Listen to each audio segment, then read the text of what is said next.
So, hi, I'm William, And I'm Kat. and this is a dash of info. Little things you want to know. So, red rain, not red rum. Do you get the pun? What? Red rum from The Shining. Murder? Yeah. Oh, I might understand that. Anyway, this is a red rain on Dash of Info.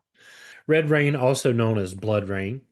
And this is really a phenomenon where rainfall appears red. And really, this is due to the presence of colored particles or dust that is suspended in the water.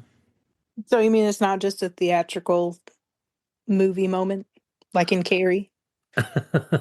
I suppose that wasn't exactly red rain. No, that wasn't red rain at all. That was red, but it wasn't rain. Close enough. It's a relatively rare phenomenon, though not unheard of. Yeah, while it can happen, it's really not a common occurrence, and documented cases are few and far between. So these particles can be from various sources, including algae, dust from deserts, or even in some cases, extraterrestrial origins. Ooh, Oh, so you mean to tell me aliens? yeah, I guess let's really start with the red rain caused by algae. What do you think? absolutely. Algae are a diverse group of photosynthetic organisms, and they play a crucial role in aquatic ecosystems and in the global carbon cycle. So they range from microscopic phytoplankton to large seaweeds like kelp. So while most algae lives in water, some species have adapted to survive in extreme or unusual environments, including the atmosphere.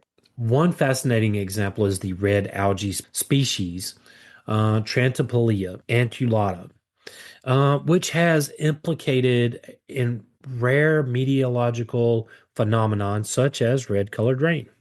Right. And these algae can be carried by strong wind currents, especially during monsoon seasons or storms, and they become suspended in the atmosphere. So when rain occurs, the airborne algae are washed down with precipitation, giving the rain a distinctive red tint.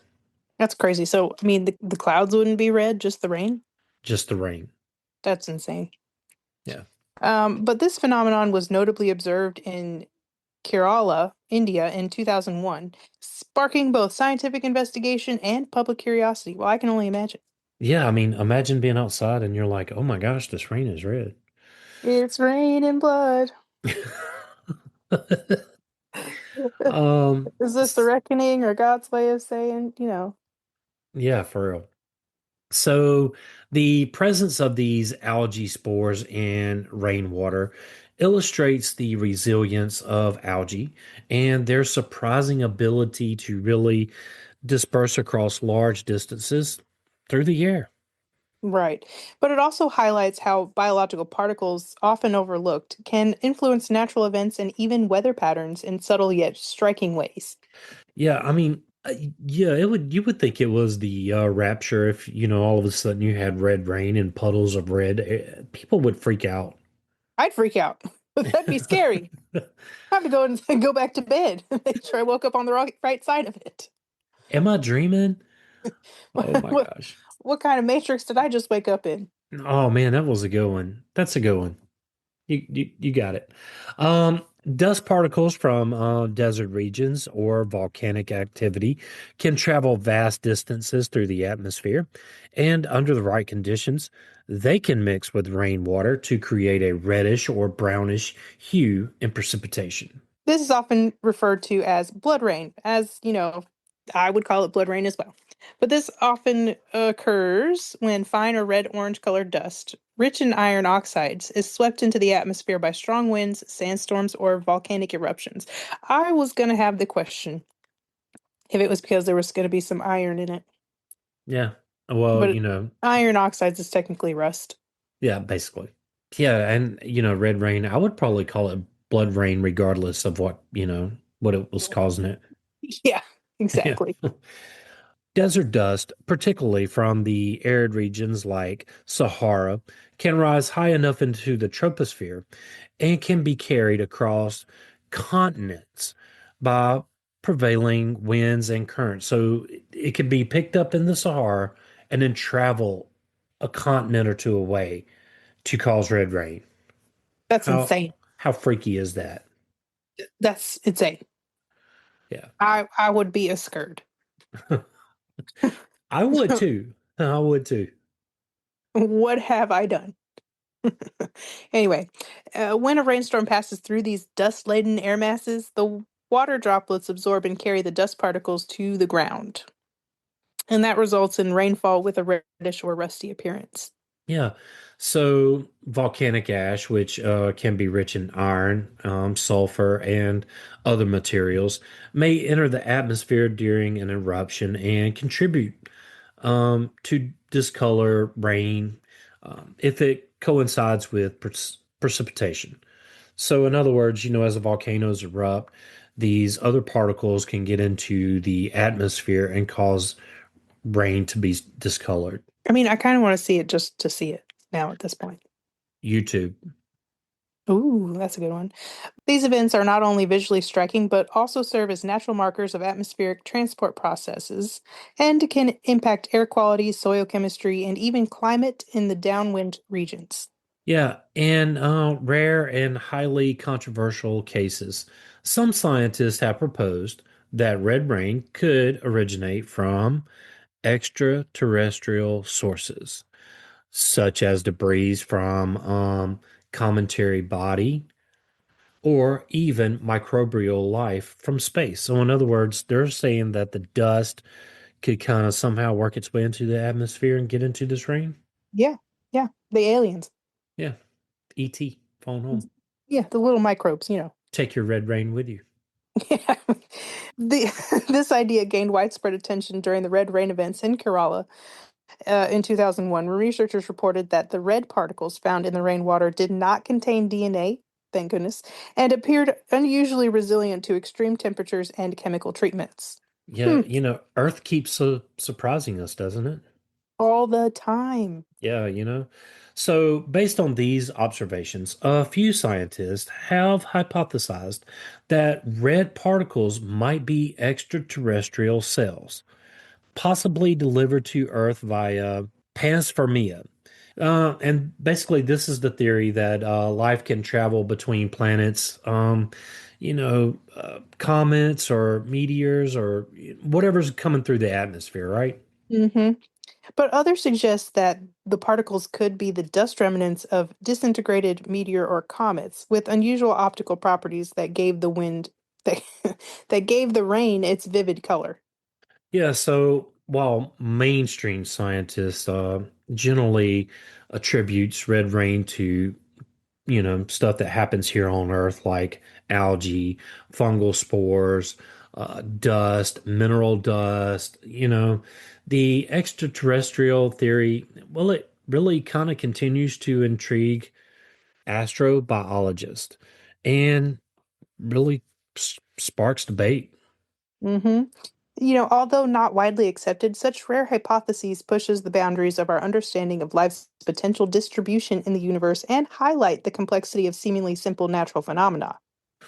One of the most famous and widely studied cases of red rain occurred in Kerala, India in 2001, as Kat has said. For several weeks in July and August of that year, residents of the region experienced heavy rainfall that appeared distinctly red or reddish brown in color. Initially, the phenomenon sparked a wide range of theories and speculation, with some suggesting the presence of extraterrestrial life, volcanic ash, or even the debris of a comet body. Hmm. That's not the theories or speculation I was going to consider, but hey. Yeah, somebody was out there. These are biblical times. Mm-hmm. Mm-hmm. Repent, or you're gonna die in blood rain. Yeah, right. Right. Um, However, scientific investigations quickly pointed to a more terrestrial explanation. Well, thank goodness, science, okay? Yeah, so researchers, including the Indian Space Research Organization, or ISRO, discovered that the red coloration of the rain was due to the presence of red algae spores. The identification of the algae was made through careful microscopic analysis, which revealed the spores in the rainwater. Yeah, so So the red rain event in India was notable not just because of its unusual color, but because it marked one of the first instances where a organism, a very unique organism, in this case, Trentophilia annulata, was conclusively identified in the cause. So basically, they're ruled out all this other stuff and identified this particular algae organism living in this rain in India, right? In 2001. Right. But this event also led to significant interest in the study of atmospheric process and the ability of biological particles to travel long distances. Yeah, so additionally, the event prompted discussions about the resilience of algae spores, which can survive in extreme environmental conditions, and about the role of airborne microorganisms in shaping local weather patterns. Hmm. While the red rain in India was an isolated event, it underscored the complexity of the Earth's atmosphere and how biological materials can interact with weather in unexpected ways. So before I think we get into Sri Lanka, let's take a small break. Sounds good.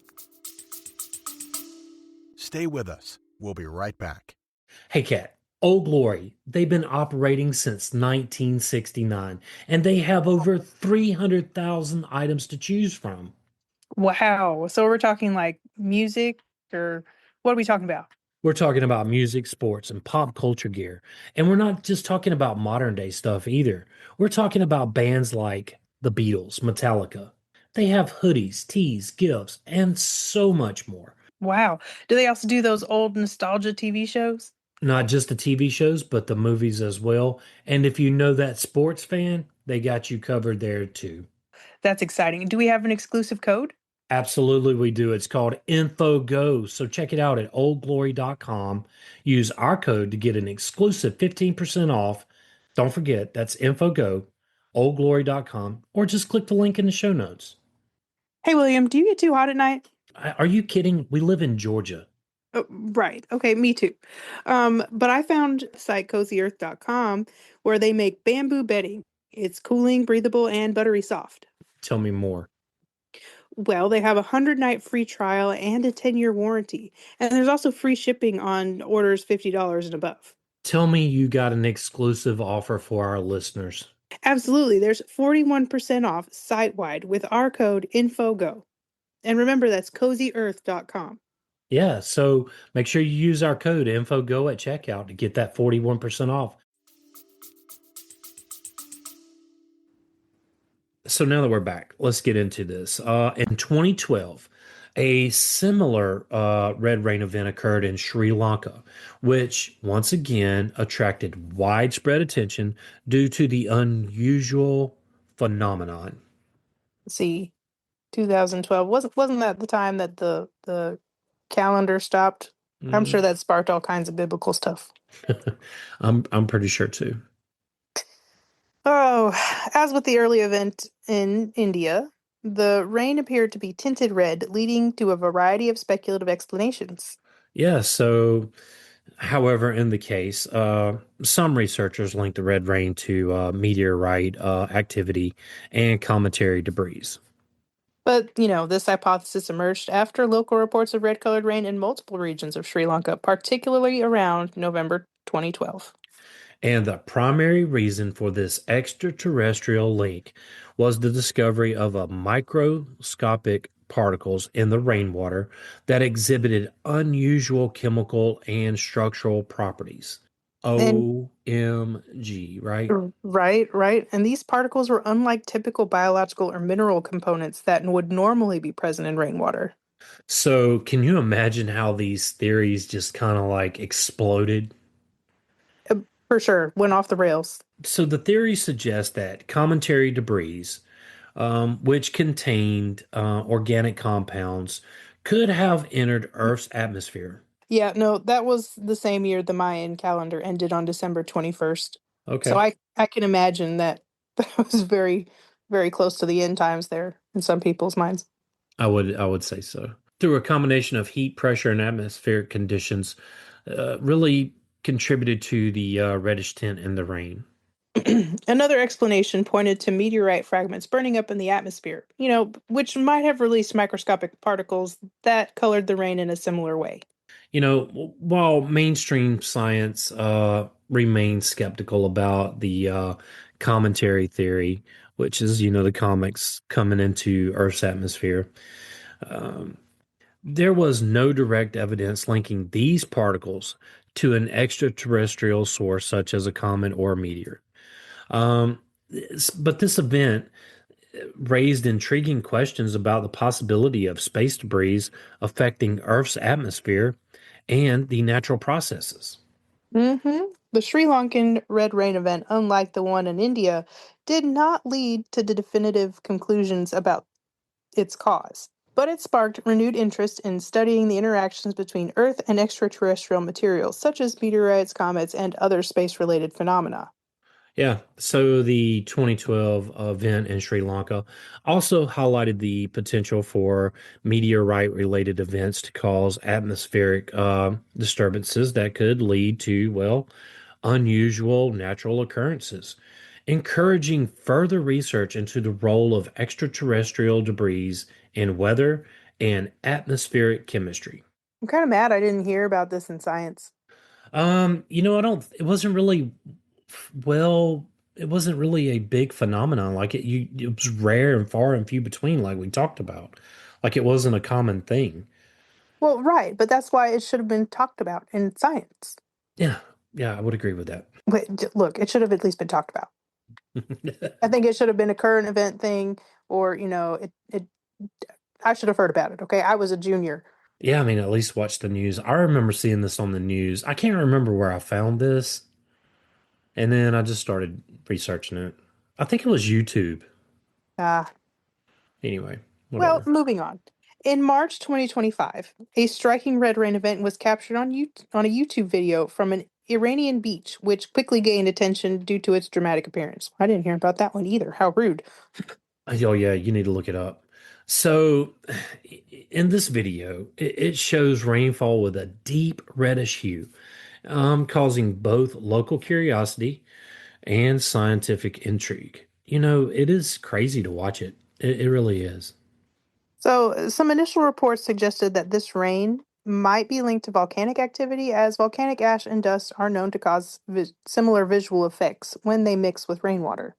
So, volcanic eruptions eject vast quantities of ash, other particle matter into the atmosphere, which can travel for thousands of miles and get into, Right, the rainwater, yeah, the clouds. Just, way deep inside the clouds, you can't see it. yeah. Anyway, so when these particles mix with rain clouds, they can cause rain to appear discolored, ranging from brown to red. I don't think I'd like to see brown rain either. No, that would be a whole different it wouldn't be blood rain then. Right. But, that depends on the minerals and the chemical compositions involved. Yeah, so if volcanic activity had occurred nearby, the particles carried by the winds could have been deposited on the beach, resulting in this unusual rain that was captured on a video. hmm And the timing of the event occurring shortly after a volcanic eruption or significant seismic activity in a neighboring region would lend weight to the volcanic hypothesis. But though the exact cause of the red rain in Iran in 2025 is still under investigation, it does draw a parallel to similar phenomena that have been observed in other parts of the world, such as Kerala, India, and Sri Lanka, where mineral or organic particles were responsible for the red discoloration. Right. But researchers may also look into other contributing factors, such as dust storms, which are common in the region, or the presence of local algae that have been carried into the atmosphere. Yeah. In any case, this event highlights the complexity between atmospheric processes, natural phenomenon, and environmental factors that can lead to, well, striking visual occurrences like, well, blood rain. hmm I think the jury is still out on this one. Yeah, I do too, but I still thought it was fascinating. For sure. I guess it's not biblical times after all, huh? No, it could just be dust. Or maybe ET is trying to join us through raindrops, maybe. Drip, drip, drop, little April showers. Doop, doop, doop, doop, doop, doop. I think that with Kat doing that, I think it's time for us to go. Absolutely. If you'd like to support this podcast, tell a friend and help get the word out. Yeah, or you can help support the show at Patreon. You can find the link in the show notes. William and I want to thank you for listening. Yes, thank you. Join the Facebook group and Info on the Go, Over there, you can share with us your show ideas. or ask us a question. Subscribe and follow us wherever you get your podcast. Send us a text using the link in the show notes or leave a review. It does help others find us. And you can also email us at, infoonthegopodcast@gmail.com. and yes, that is all one word. Till next time. Stay curious.